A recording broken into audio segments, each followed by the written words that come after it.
देवानामादिपतिथो देवानां पुरोहितः भूर्भुवो देवेभ्यो जातो नमोदिताय ब्रह्मये रुचन् ब्राह्म्यञ्जनेन्द्र देवा अग्रस्तदब्रुवन्दं यस्देव ब्राह्मणो विद्यातस्य देवा अचन्वदे श्रेष्ठते लक्ष्मीच्पत्न्यां वहोरात्रिर्वास्मि नक्षत्राणि रूपमस्मिनो व्यादम् ईष्णन्निघाणां मयि घाणा सर्वलोकं मयि गाणः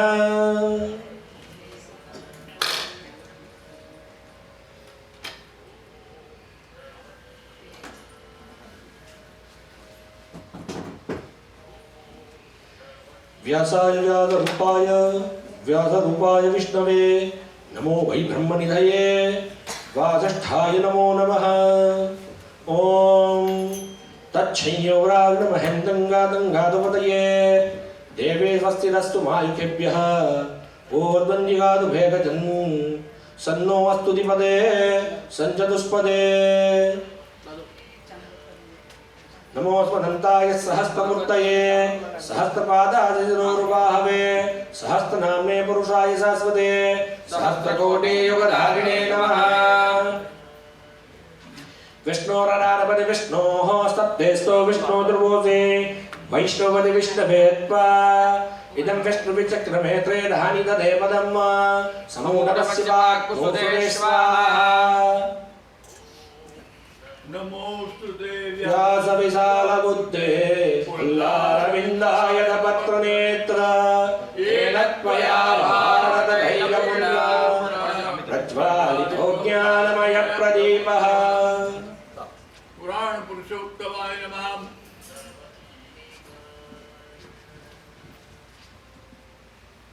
नमो ब्रह्मण्य देवाय गोब्रह्मणहिताय च जगद्धिताय कृष्णाय गोविन्दाय नमो नमः। वागत्ताभिः सम्प्रोक्तो वागत्तापतिपत्तये जगदपितरो वन्दे पार्वती परमेश्वरो आब्रह्मन् ब्राह्मणो ब्रह्मवर्चसी जायतामाराष्ट्रे राजन्यः सूर एकभ्यो दिव्यादिजायतान् धेन्वन्नड्वानादुः सप्तिः पुरञ्जज्जोगाजिष्णुर्धेष्टा स वेदो युवाच्यजमानस्य निगामेन पद्यन्दो वरगदुपच्यन्तान् योगक्षेमो नः कल्पन्नाम विष्णोः अदरारवदि विष्णोः स्तप्तेस्तो विष्णु ध्रुवोदे वैष्णवदि विष्णवे त्वा। सभी लोग तृतीय सत्र में प्रारंभ करने के लिए पूज्यासी के चरणों में प्रार्थना करते हैं। ज़्यादा समय न लेते हुए उनको हम ये कहते हैं कि आज हो सके इतना हमें आनंद करवाइए। और आज अंतिम दिन है, दुख भी है और आनंद भी है कि आज हम कुछ प्राप्त कर सकते हैं। पूज्या जी के चरणों में प्रार्थना प्रारंभ करें। ओम नमः शिवाय। जय श्री कृष्ण। नमोस्तुते व्यासविशालबुद्धे पुल्लारविन्दाय पत्रनेत्र येन त्वया भारततैलपूर्णः प्रज्वालितो ज्ञानमयप्रदीपः। व्यासपीठे श्री व्यासनारायणाय नमः।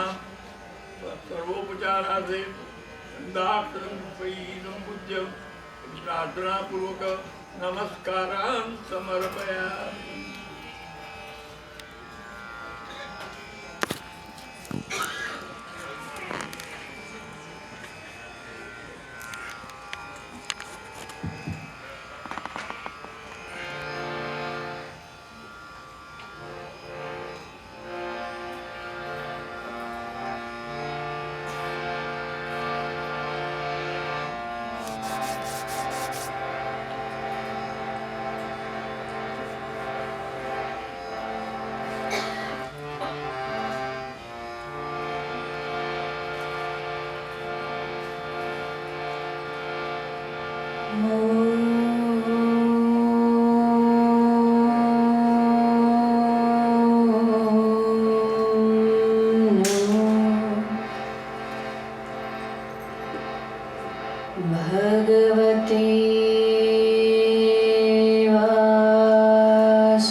Krishna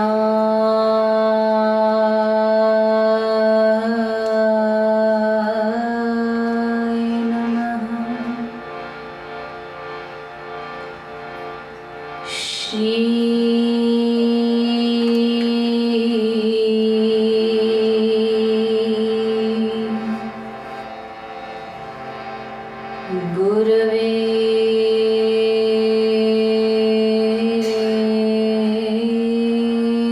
नमः। ॐ अज्ञानतिमिरान्धस्य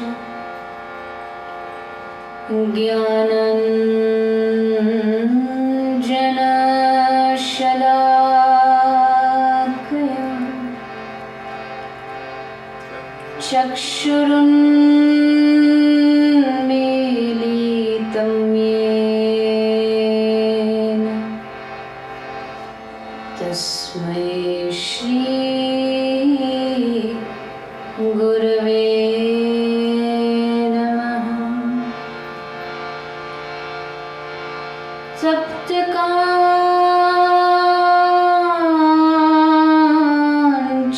गौरङ्गी श्रीराधा वृन्दावनेश्वरी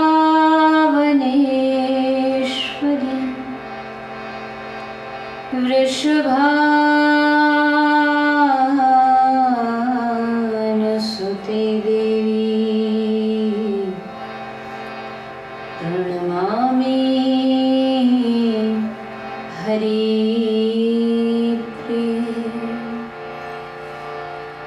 हे कृष्ण करुणा सिन्धु दीनबन्धु जगत्पते गोपेश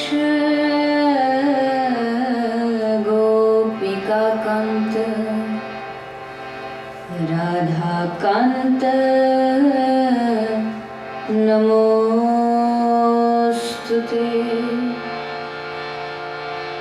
श्री कृष्ण चैतन्य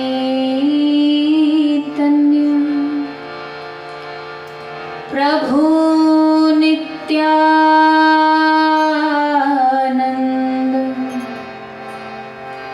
श्री अद्वैत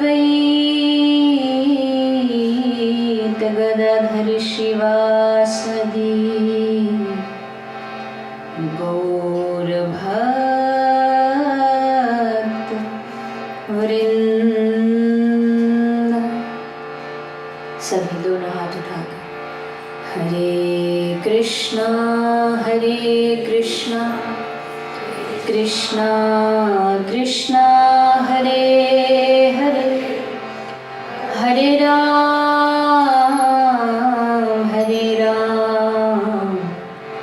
राम राम हरे हरे हरे कृष्णा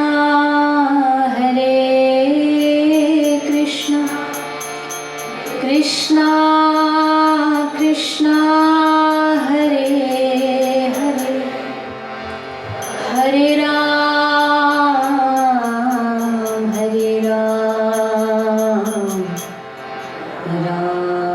राम हरे हरे।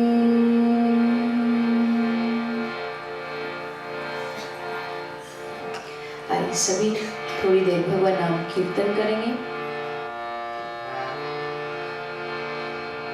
हरे कृष्णा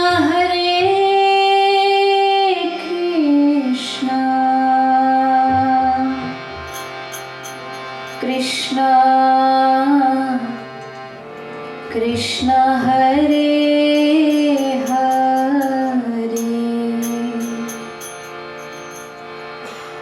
हरे रामा हरे रामा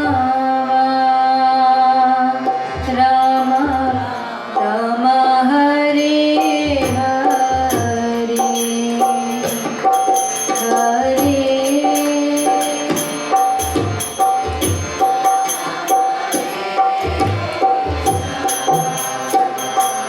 कृष्णा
राधे राधे गोविंद गोविंद राधे राधे राधे राधे गोविंद गोविंद राधे राधे राधे गोविंद गोविंद राधे राधे गोविंद बोलो राधे राधे गोविंद गोविंद राधे राधे राधे राधे राधे गोविंद गोविंद राधे राधे राधे गोविंद राधे गोपाल राधे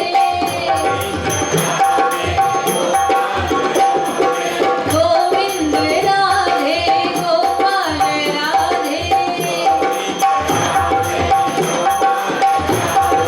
गोविंद राधे गोपाल राधे गोविंद राधे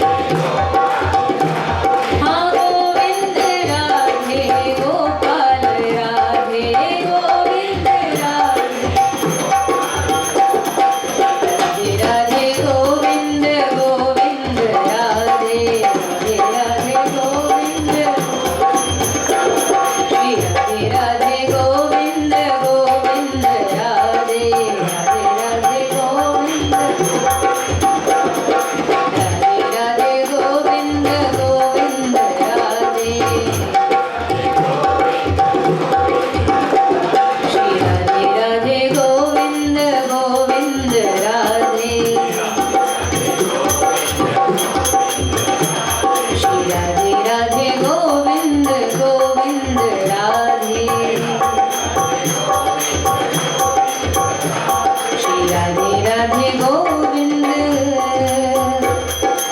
गोविंद राधे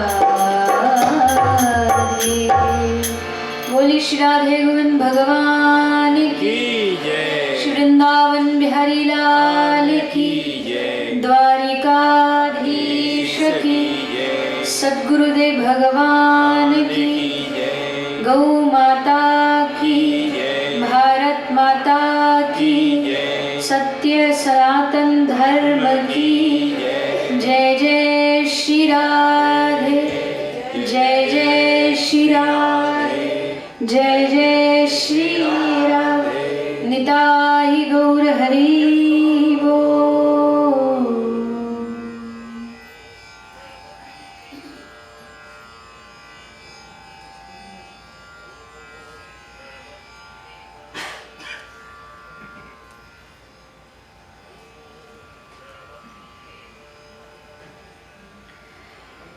जय श्री राधे जय श्री राधे जय श्री राधे जय श्री राधे जय श्री राधे जय श्री राधे।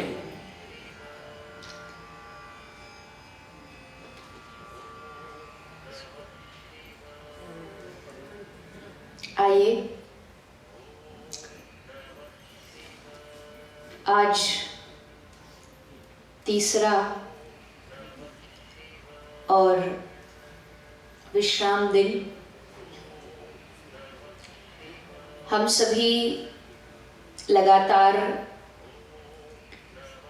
3 दिनों से इस भगवत कथा की सत्संग की गंगा में स्नान करते हुए अपने जीवन को धन्य कर रहे हैं और आज इस 3 दिवसीय कथा सत्र का आज विश्राम दिवस।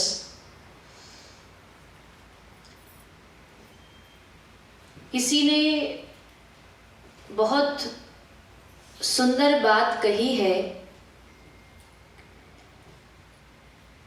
कि एक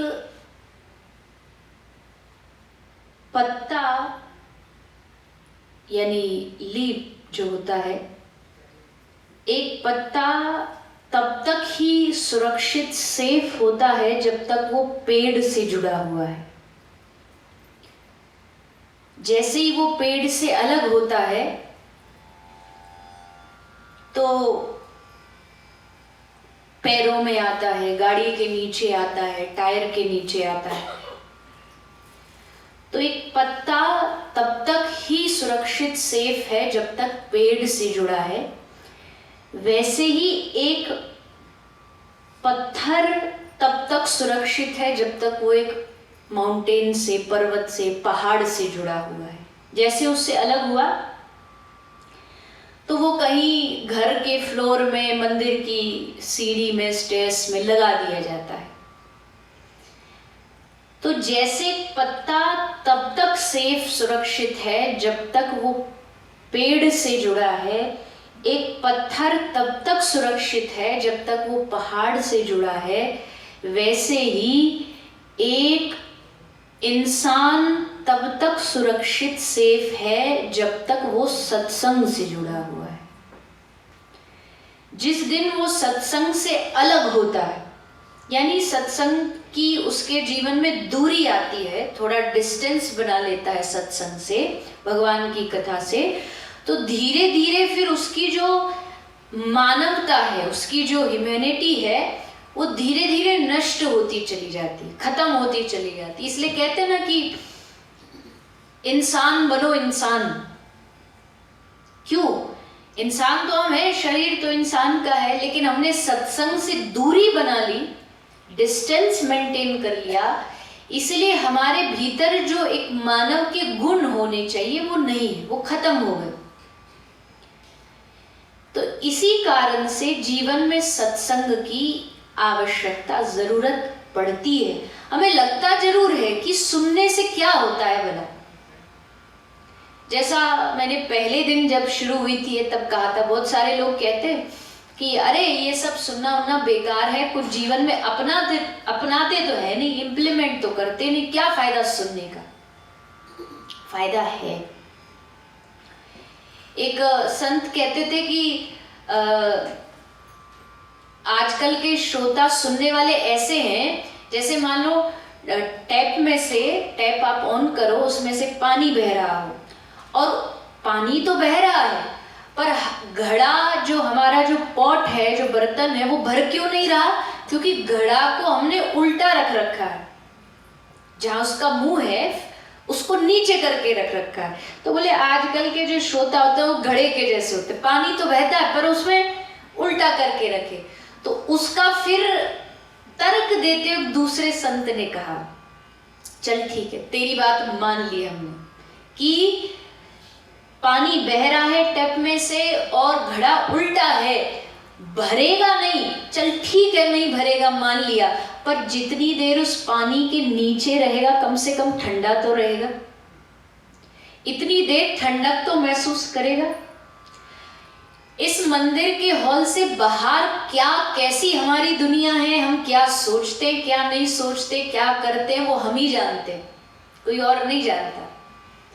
लेकिन ये जो प्रांगण है जहां हम बैठे हैं, ये प्रांगण 3 घंटे जब हम भगवान की कथा सुनते हैं, भले कुछ ना भी अपना पाए, लेकिन जीवन के 3 घंटे भी हमको कम से कम शांति तो मिली, परम आनंद तो मिला, भगवान का नाम तो निकला, किसी भी रूप में निकला, हमारे मुख से कीर्तन निकला, यहाँ शीतलता प्राप्त हुई। जो दुनिया जितनी जलन में घूम रही है, चारों ओर अशांति में घूम रही है, परेशान हुई घूम रही है, परम शांति, परम आनंद अगर कहीं मिल सकता है तो वो ठाकुर जी के चरणों में और उनकी कथा में ही प्राप्त हो सकता है।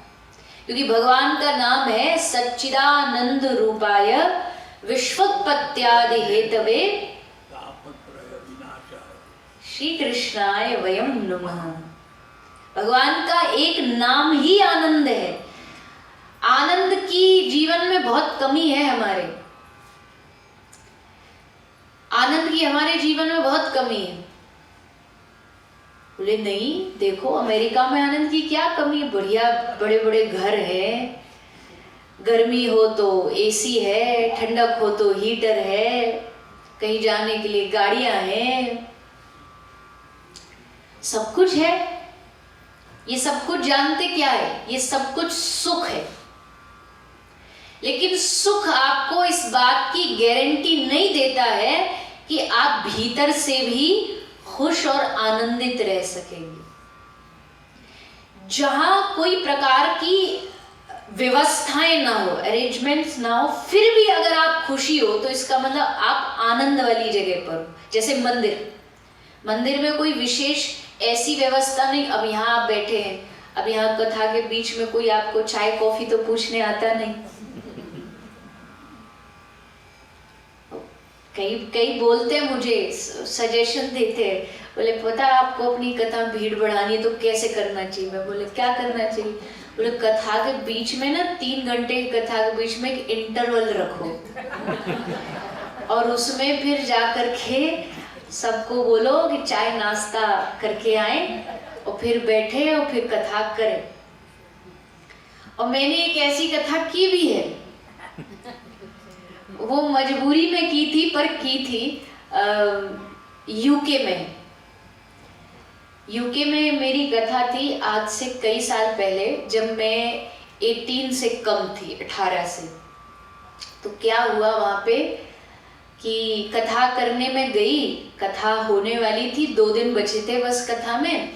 तो किसी अपने ही ने, कहते ना अपना ही अपने को मारता है, तो अपने ही कोई भारत वाले ने जाकर के, कोई मंदिर से ईर्ष्या होगी तो उसने जाकर के वहाँ शिकायत कर दी कि एक इंडिया से बच्चा आ रहा है, उसको चाइल्ड लेबर करा रहे हैं। 18 से कम एज पर उसको जॉब पे लगा दिया है।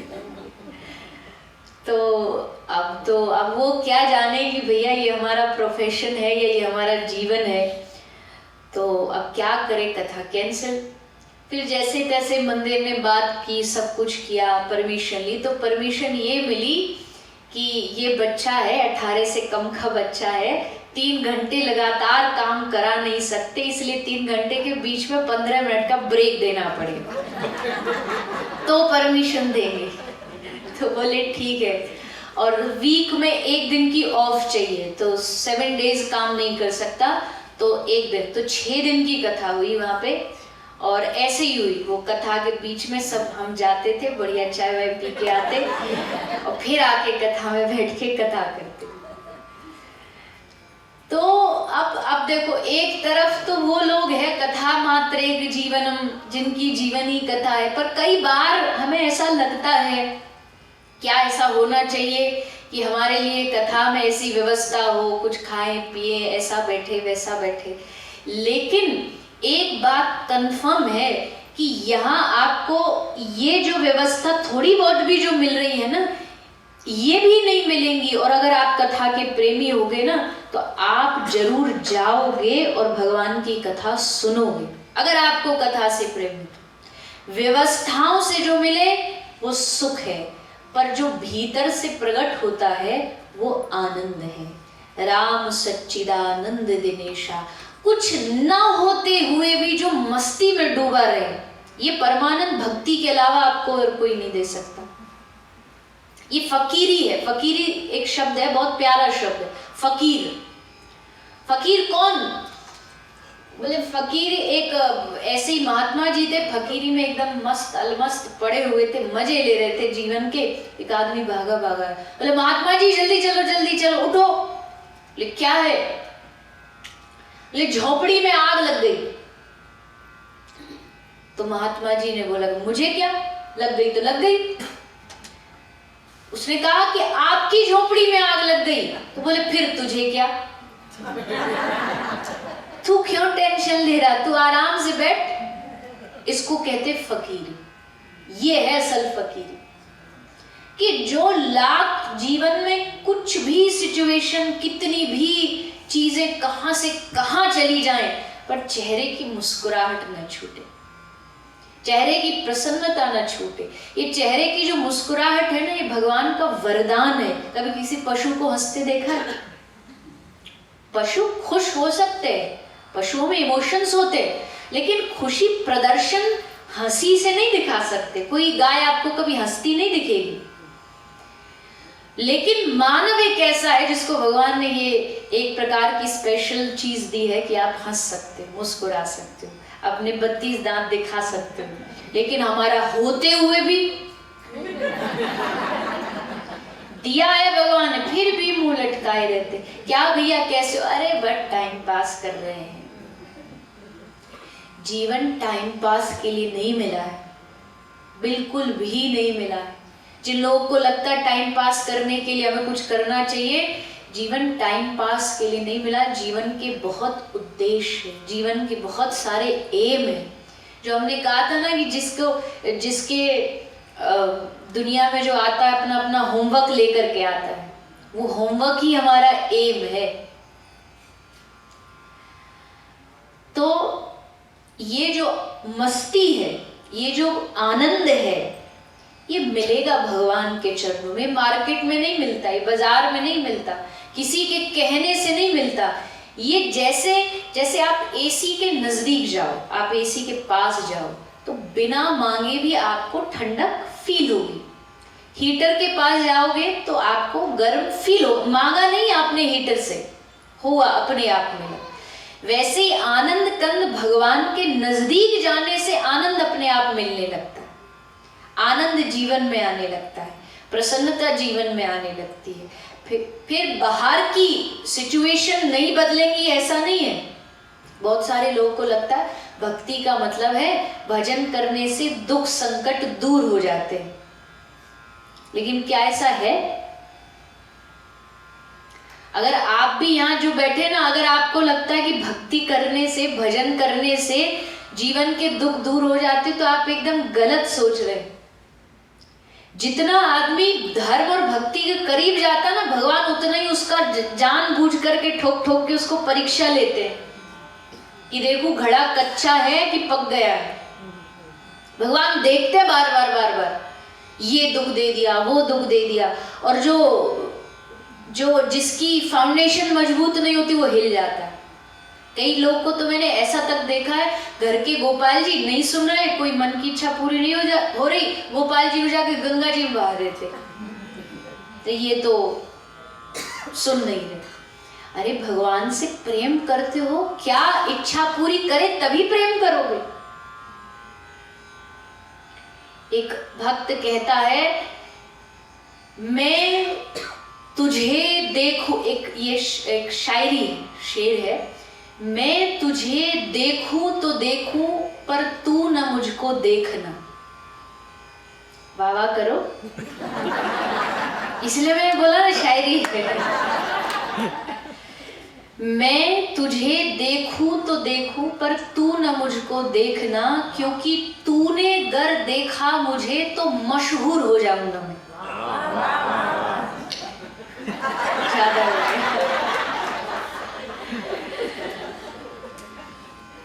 कोई हजारों की भीड़ हो और कोई बड़ा फेमस सेलिब्रिटी उसमें से एक आदमी को कहे भैया तू इधर आ, तो उस हजारों में उसकी थोड़ी इज्जत बढ़ जाती है।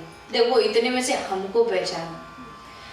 तो ये भक्त कह रहा भगवान से, मैं तुझे देखूं तो देखूं पर तू न मुझको देखना, क्योंकि तूने गर देखा मुझे मशहूर हो जाऊंगा मैं तुझे चाहूं तो चाहूं पर तू न मुझको चाहना, क्योंकि तूने गर चाहा मुझे तो मगरूर हो जाऊंगा मैं। मगरूर माने इगोइस्टिक हो जाऊंगा, घमंड से बढ़ जाऊंगा। अरे वो तो हमारे यार हैं, मित्र हैं।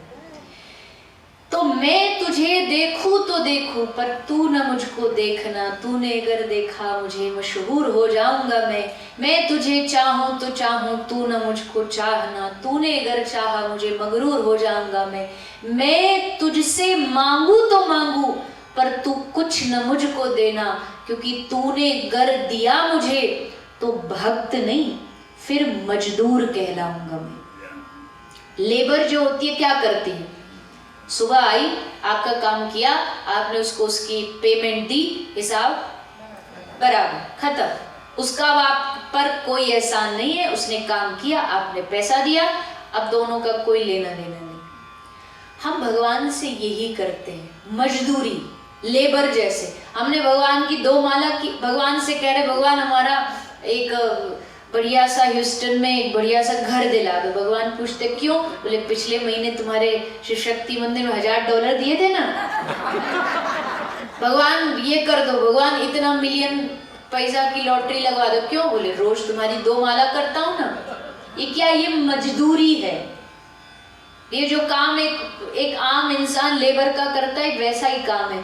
इससे भगवान दे तो देंगे जो हमें चाहिए, पर भगवान हमसे फिर रिश्ता नहीं बनाएंगे। मजदूर से रिश्ता नहीं बनाया जाता, काम से काम रखा जाता। रिश्ता कब बनाएंगे भगवान? जब भगवान भी आकर के कहे ना, बेटा मांग तुझे क्या चाहिए, तो आंख में आंसू ला करके कहे, हे गोविंद मुझे तेरे अलावा इस दुनिया में दूसरी कोई चीज नहीं चाहिए। तू मिल गया तो सब मिल गया, और तू ना मिला तो दुनिया भर की सब चीज मिलकर के भी मैं खाली हूं।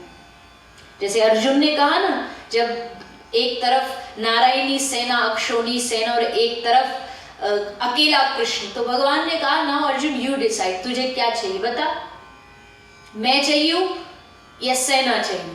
तो अर्जुन ने कहा अब कछुनाथ न चाहिए मोरे, मुझे सिर्फ आप चाहिए। भगवान ने कहा हार गया तो? मुझे चुन लिया है तूने, बट क्या ये कंफर्म है कि तू जीतेगा? हार गया तो सेना लेना जिससे तू जीत जाए। तो अर्जुन ने कहा हे कृष्ण, हे माधव, सेना लेकर के मैं जीत भी गया तो समझो मैं हार गया, अगर तू साथ नहीं है तो। और अगर तू साथ है तो ये हस्तिनापुर क्या, दुनिया की सारी खुशियां वार दूं तेरी खुशी के लिए, तेरी प्रसन्नता की। यही है प्रेम। आप सब जितने यहां बैठे हो, आप में से आस्तिक कौन कौन है? आस्तिक समझते कौन? भगवान को मानने वाला कौन कौन है? मुझे पता है थोड़ा सा विचित्र सा प्रश्न है, पर मैं चाहती हूं आप उत्तर दो हाथ उठा के। सब है? सब है ना? चलिए,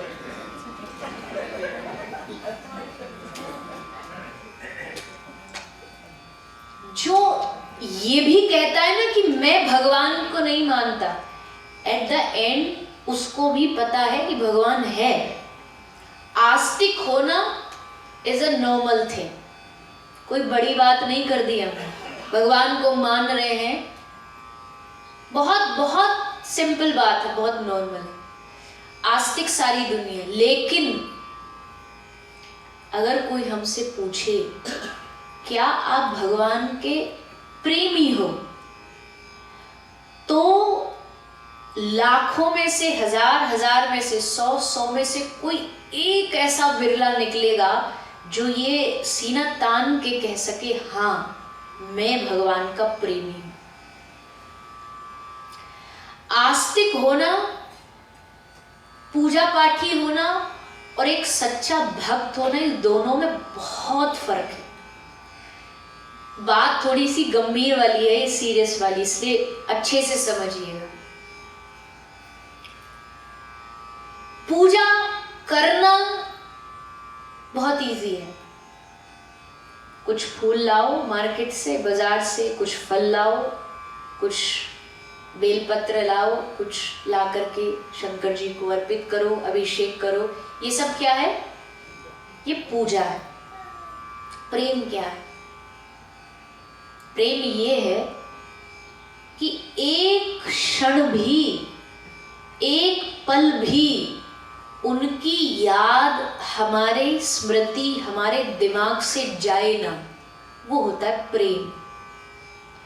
और भगवान ऐसे ही लोगों के आगे पीछे घूमते जिनके जीवन में केवल पूजा पाठ नहीं, प्रेम है।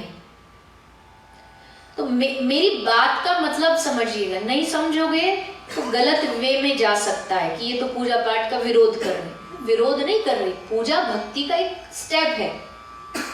पूजा कर्मकांड भक्ति का एक सीढ़ी है, मंजिल नहीं है। मंजिल क्या है? मंजिल है कि एकमात्र भगवान के लिए जीना, भगवान के विषय में सोचना, उनकी खुशी के लिए सब करना, उसको पूजा कहते, उसको प्रेम कहते। पूजा तिथि अनुसार होती है, डेट अनुसार होती है। जैसे मैं अक्सर कहती हूँ, पिछली कथा में भी कहा, अब साक्षात भोलेनाथ जी विराजमान है।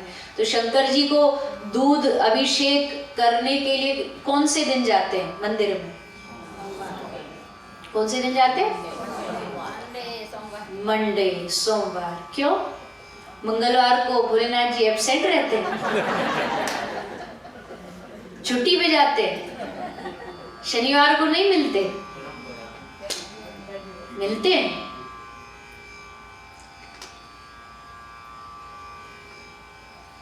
श्रद्धा और प्रेम, श्रद्धा तिथि अनुसार होती है। आज सोमवार है तो शंकर जी, आज मंगलवार है तो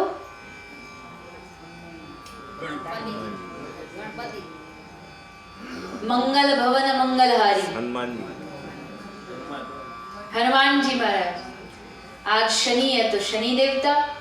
श्रद्धा तिथि अनुसार होती है, प्रेम तिथि अनुसार नहीं होता।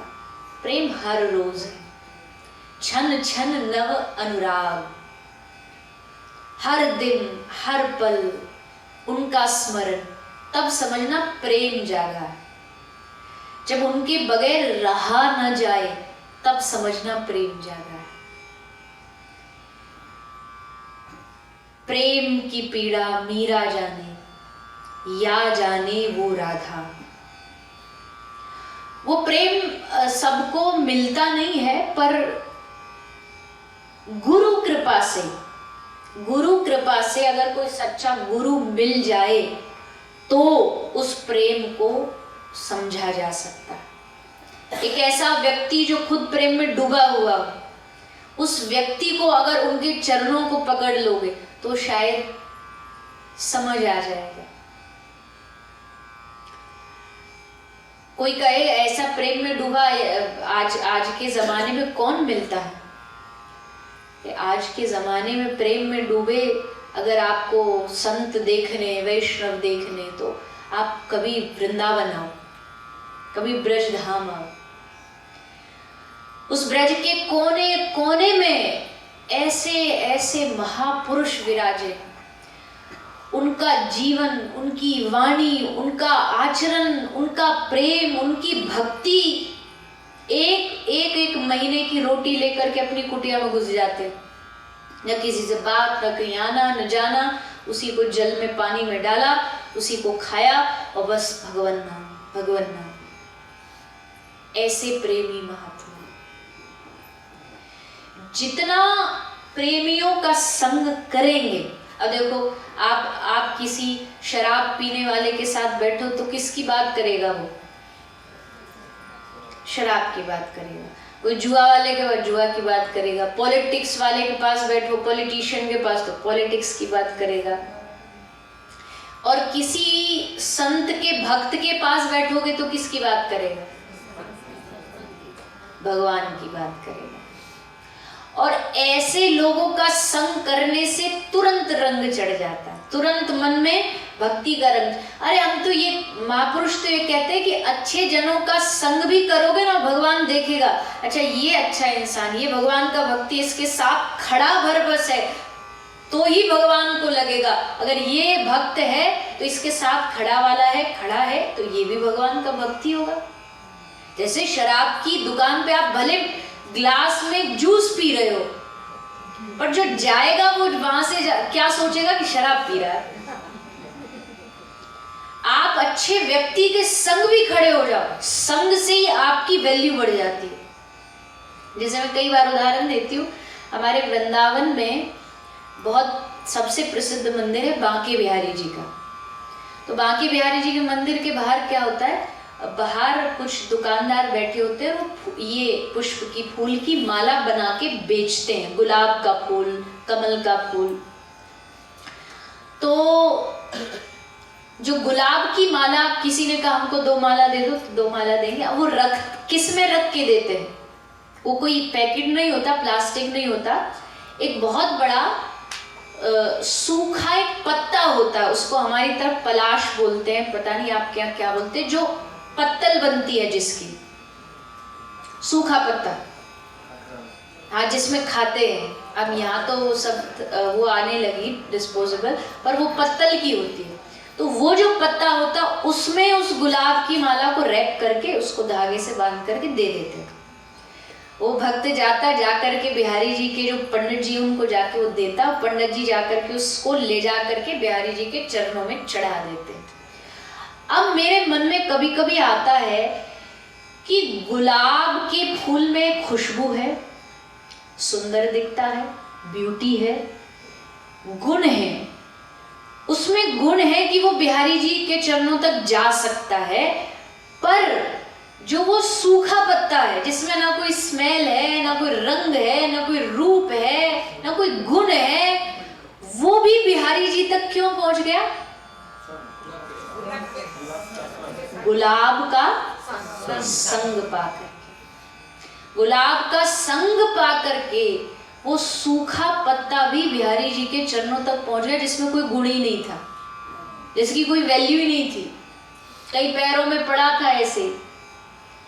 वैसे ही संत, भक्त, वैष्णव ये कौन होते हैं? गुलाब का फूल है और हमें सूखे पत्ते, कोई गुण नहीं, हमें कोई हमारी कीमत नहीं, लेकिन उनका संग पा करके हम ठाकुर जी के चरणों तक पहुंच सकते हैं। संग में इतनी ताकत होती है, संग में इतना फर्क होता है। इसलिए मित्रता बहुत बड़ी होती है। संग दुर्योधन ने किया कर्ण का संग और अर्जुन ने कृष्ण का संग।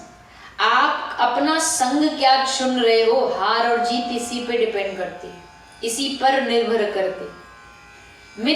मित्र हो तो भोलेनाथ जी जैसे हो। भगवान शंकर के बेस्ट फ्रेंड कौन है? बोलिए। भगवान शंकर के पक्के वाले मित्र हैं हमारे ब्रज के लाला, ब्रज के ठाकुर कृष्ण। इनके परम मित्र हैं, परम सखा है, बेस्ट फ्रेंड है। कहीं भी ठाकुर जी का प्रागट्य हो, जन्म हो, अवतार होता है तो सबसे पहले ये पहुंच जाते हैं, और पहुंचते भी ऐसे कि इनको जिस भी अवतार में जाते इनको एंट्री नहीं मिलती, घुसने नहीं दिया जाता, क्योंकि रूप ऐसा इनका भयावह होता है। मुंडमाला और त्रिपुंड लगा करके, शरीर में भस्म लगा करके। जब मैंने कल कहा था ब्रज के ठाकुर जी के थोड़ी लीला सुनाएंगे, तो चलोगे ब्रज? यस। पैसा कौन देगा टिकट? ठाकुर जी देंगे? वाह, बोल देना ठाकुर जी, बैंक अकाउंट से ट्रांसफर कर देंगे। चलिए मन से चलते हैं, no ticket, no visa, no passport, free of cost Brajdham. Thakur ji को जन्म भयो सो भगवान भोलेनाथ जी ने सोची चलो लाल जी के दर्शन कराएं। तो सुबह सुबह एकदम तैयार होके जा रहे थे, तो जैसे निकले सो माता पार्वती ने कहा, जी सुनते हो कहाँ जा रहे हो? माताओं का स्वभाव होता है, जब पति एकदम टिपटॉप होके बढ़िया सूट बूट पहन के जब निकल रहा होता ना, तो जाते जाते जरूर बोलती है, जी सुनते हो वहां से ग्रोसरी लेते हुए आना। तो टाई पहन के ग्रोसरी लेने जाऊंगा। तो टोक दिया। अब भोलेनाथ जी रुक गए। हाँ जी कहिए, कहाँ जा रहे हो? लाला के दर्शन करने। सुना ना तुमने, ठाकुर जी प्रगटे गोकुल में। तो पार्वती मैया बोली, रूप देखा अपना अपने शिष्य में, एक बार जाके देखो तो, ऐसे रूप में कोई आपको दर्शन करने देगा? वो तो भला था तो जो हमारा ब्याह हो गया, नहीं तो रूप तो तब भी आपका बड़ा भयानक था। भोलेनाथ जी की जब शादी हुई थी ना, शास्त्रों में वर्णन आता है, अलग अलग भाव से संत सुनाते, तो देवताओं ने कहा महाराज चलो बाकी दिन तो ठीक है, बाकी दिन तो सब, पर शादी वाले दिन तो सब थोड़ा बहुत तैयार होते हैं, आज तो हो जाओ। भोलेनाथ जी बोले, किसी को अपनी छोरी अपनी बेटी देनी हो तो जैसे है वैसे दे, नहीं तो रखे अपनी बेटी अपने, वैसे ही अपना वही पूरा वेश बना करके। बोले कम से कम घोड़ा पे तो बैठ जाओ, दूल्हा घोड़े पे बैठता, घोड़ी पे बैठता है। बोले हमको घोड़ी की जरूरत नहीं, हमारा पक्का साथी है नंदी, उस पे विराजमान होगी, नंदी पे बैठ गए, वो भी उल्टे, भेष उल्टा कर करके। अब देवताओं ने सोचा ये तो महाराज बदलने वाले नहीं, हम जाएंगे, इनके जाने से पहले बारात पहुंच जाएगी, जितना तो थोड़ा बहुत सम्मान होगा, इनके आने के बाद तो कोई बारात को सम्मान मिलने वाला है नहीं, इसलिए चलो सब पहले पहले चलो, सब आगे आगे भाग गए। बेचारे भोलेनाथ जी अकेले रह गए, दूल्हा अकेला। तो क्या करें, भोलेनाथ जी ने कहा अच्छा शर्म आ रही है हमारे साथ जाने में, हमारे बाराती बनने में, लो हम अपने बाराती बुलाते। बजाया डमरू और जितने दुनिया के शमशान से भूत प्रेत आत्मा सब पहुंच गई भोलेनाथ जी की बारात। कोई मुखहीन, काई का सरी नहीं है, धड़ी धड़ चल रहा है, कोई मुखहीन, किसी के 50 सर है, किसी के 2 हाथ नहीं, किसी का कुछ किसी का कुछ। अब तो महाराज भोलेनाथ जी की बारात चल पड़ी। वहां मैना जी आरती की थाली लेके खड़ी थी, दामाद जी आ रहे होंगे। नारद ने बड़ी प्रशंसा करी थी कि ऐसा दामाद मिला है ना बेटी को। तो खड़ी थी सासू मैया आरती की थाली लेके। सबसे पहले इंद्र आया, इंद्र देवता को देखते ही मैना जी एकदम तैयार हो गई, आरती जलाओ, दामाद जी आ गए। बोले नहीं नहीं ये दामाद जी नहीं है, ये तो दामाद जी के सेवक हैं। मैना जी बोली वाह, सेवक ऐसा है तो स्वामी कैसा है। ले चिंता मत करो, आ रहा है, पीछे पीछे देख लेना। फिर एंट्री हुई कामदेव, फिर तैयार हो गई मैना जी, आगे दामाद जी। बोले नहीं ये तो उनके वहां पानी भरते हैं। कामदेव, दुनिया के मन को मथने वाले कामदेव, ये तो दामाद जी कैसे होंगे। अब तो महाराज देवताओं की बारात खत्म हुई और तब हुई भोलेनाथ जी की एंट्री। जैसे भोलेनाथ जी की एंट्री हुई, बोले कहाँ है दामाद जी? ओ देखो बैठा उल्टा नंदी पे। तो बोले इनको उतारो तो मुंह दिखाई तो करा, और जैसे मुंह दिखाई कराई पास आए तो मैना जी के हाथ से आरती की थाली गिर गई। और बस एक ही चीज मैना मैया बोल रही है, कहाँ है नारद, उसको ढूंढो।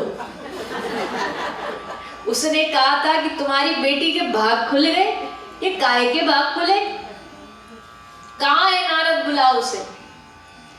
नारद जी फिर आए, नारद जी ने समझाया माता ये जगत नियंता, जगत पिता, जगदाधार, करुणाशील भगवान भोलेनाथ है, स्वभाव को देखो। और फिर बाद में फिर मैया समझी और फिर उनके साथ ब्याह हुआ।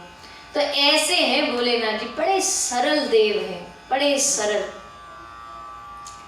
तो मैया पार्वती ने कहा कहाँ जा रहे हो? बोले लाला के दर्शन करने।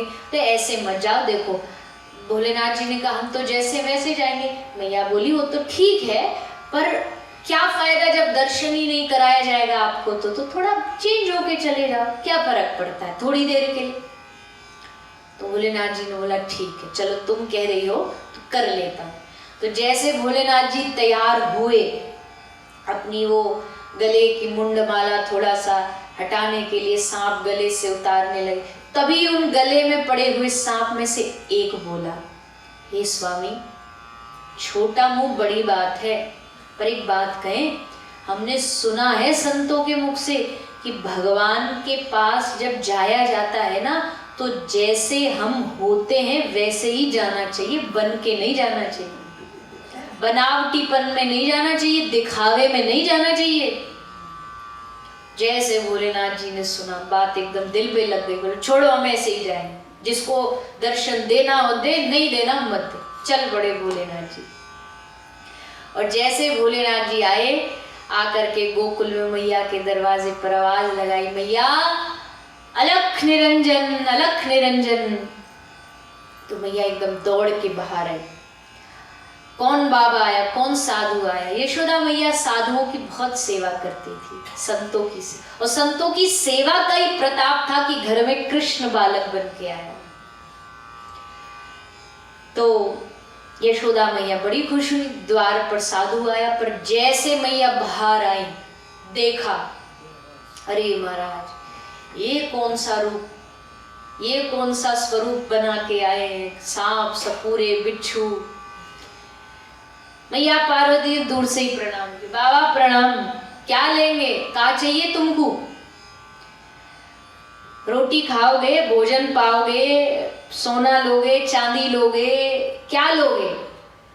भोलेनाथ जी बोले मैया मोकू देख के तुम्हें लग रहे हो है कि मोकू सोनो चांदी की जरूरत है, मैं सोने चांदी का क्या करूंगा। तो फिर बाबा क्या चाहिए तुमको, अरे हमको मैया एक बार अपने लाला को दर्शन कराए दे। मैया बोली राम राम राम राम बाबा क्या कह रहे हो तू, लाला के दर्शन करा दे। बाबा तेने अपनो रूप देखो, मेरो लाला, जब भोलेनाथ जी आए थे ठाकुर जी में 4 दिन के थे, बोले 4 दिन को मेरो छोरा और तुम कह रहे हो लाला के दर्शन करा दे। बाबा मैं दर्शन नहीं कराऊंगी, पर मैया मैं इतनी दूर से आशा लेके आया हूं, तो को पता मेरे गुरु ने कही, मैं हिमालय पे तपस्या कर रहा था, मेरे गुरु ने कही बेटा जा, भगवान का जन्म हुआ, प्रागट्य हुआ गोकुल में, दर्शन करके आ। यशोदा मैया बोली बाबा लगता है तुम गलत एड्रेस पे आ गए हो, यहाँ कोई भगवान भगवान नहीं रहता, यहाँ तो मेरो छोटो सो लाला है, छोटो सो कन्हुआ है, कन्हैया है, मैं दर्शन नहीं कराऊंगी। बाबा बोले देख मैया तू दर्शन नहीं कराएगी तो मैं बड़ो जिद्दी बाबा हूं, मैं यहाँ से हटूंगो नहीं, यहीं बैठ जाऊंगो, यहीं अपनो त्रिशूल गाड़ करके यहाँ से हटूंगो नहीं। मैया बोली बाबा चाहे तू कुछ भी कर ले पर मैं दर्शन नहीं कराऊंगी। और कह कर के यशोदा मैया चली गई भीतर, अपने घर के काम में लग गई। अब भोलेनाथ जी बेचारे बैठे बैठे सोच रहे अब क्या करें, ये तो दर्शन मैया करा नहीं रही। तो सोचा कि जब नीचे वाला कोई ना सुन रहा हो तो फिर डायरेक्ट अप्रोच कर लेनी चाहिए, डायरेक्ट भगवान से निवेदन करना चाहिए। तो डायरेक्ट भगवान से निवेदन कर रहे हैं और भगवान से कह रहे प्रभु अरे इतनी दूर से हम आए, तुम भीतर से कम बाहर तो आ जाओ दर्शन देने के लिए, एक बार बाहर तो निकल आओ। तो भोलेनाथ जी की जब वाणी को सुना भगवान ने, तो भगवान कहते भोलेनाथ जी से कि बाबा थोड़ा सा वेट करके आ जाते, अब 4 दिन का बच्चा भला करे क्या, ना तो हम बाहर आ सकते, ना अपनी मैया को कह सकते कि